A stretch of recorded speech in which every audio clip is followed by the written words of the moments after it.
how do you think should be the architecture to improve the current situation?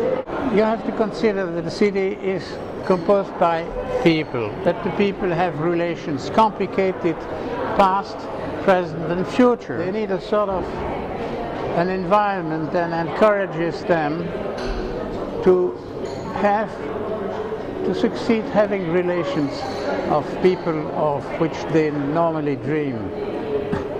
Well, that means that making a general plan about the circulation, the density, the way of building things, the image, art also, and even inviting nature to the city, where nature has nothing to do there, is false.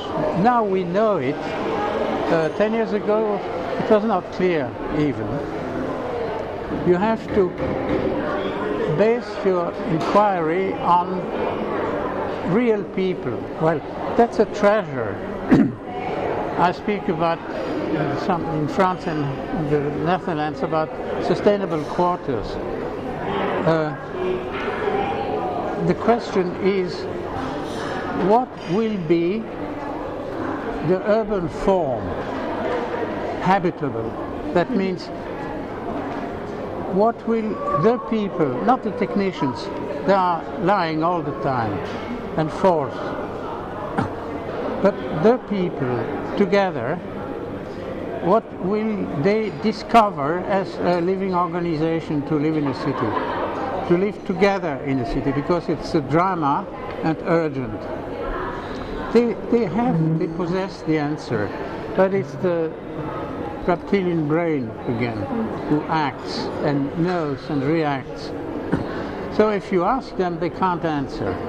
If you put them in a meeting, one meeting, they can't answer. Well, I have organized many meetings of inhabitants to speak about a project. I have to explain the system. I have to present myself in front of always between 10 and 24 people. No less, no more. It happens to be like that, and it's easy to communicate in that case. Then I have to present myself, the problem, I am paid for this, I think that, my job is to do this, and then I stop and I say, you help me, I ask you to help me to get a complexity with complex answers. I cannot help you. I can understand you and try to do what you say if possible. But I'm not the one who helps. I'm not a service. So the balance between two worlds is okay. You may communicate. Then I stop speaking on the question, how do you live? And they explain that the sofa is here, that they open fire, that the kitchen, that the bedroom, that the neighbor up and down, that the other, that etc.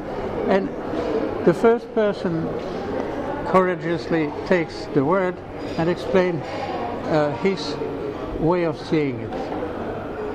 And everyone listens carefully, then finished, and then the second says the contrary, completely different. For me it's normal, but for the first person it's an insult. He is angry about the second because he thought everyone was okay with him. That's figuration. Then the third says something else, and the fourth says, no, I don't think so, but this. And all have different things, and normally it ends like a psychodrama. They all are angry on each one, and we separate, and probably it's the last time we see us. You wait, next meeting they come, little calm, and they try to explain. And 2 meetings is nothing. The minimum is 9. I don't know why 9, but I experienced it 9. For Gennevilliers, a precise case where I did so, and they were calm, and two points occur, and there you have to believe me because it's not known. One, they do agree on the complexity. They do accept that the others are completely different. That's already a miracle. Secondly, after 6 meetings, you see that they changed something about me. They decided to trust me. And you see that in the decibel of the answers, of the regards, how they look at you. They don't say it, they don't know it. That's not a decision, it's a fact. And then you may be genius as architect. You may do anything. You don't do anything because you are in the system, that organization. But they believe you. If you propose something very difficult to accept, they will accept it knowing that it is in their name that you invented it. You may discuss all the things. And then you may hope to have a real participation on a little subject, and then another subject, and then multiply these meetings. I don't need to meet 100,000 persons to make a plan of a city, but a dozen, 12, at least 12 meetings, and then try to do something. Another meeting, explaining first what you think about them, what you understood about them. They don't agree, so they correct, but peacefully then.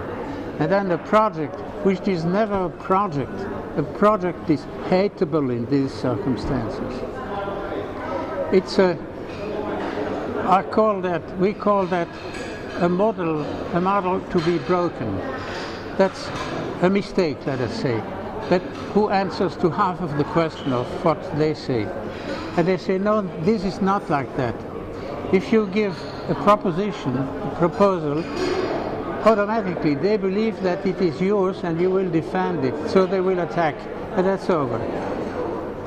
If you say, minimum, these are two projects, they are both bad, this for that reason, this for this reason, you have to correct it. So it goes on. But one project, it's the conflict. And meeting after meeting, models to be broken after models, gives a project, and then they enter into that logic, and you have entered into their logic. That is a possible thing. It doesn't take so much time. Let us say 3 times 9 evenings is nothing. And then you are sure of many things that are positive. When you work for a client which is rich and mighty, you have to flatter him.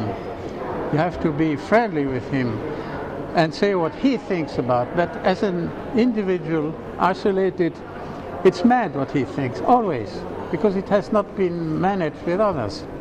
So if he says yes, that means that it is a bad project, and you build it. And here you have an open-ended project. You understand that they are continuing to change, to deepen the question, to organize themselves, to have meetings. They change slowly, but they change so you have something changeable to conceive. Otherwise, it's silly again. So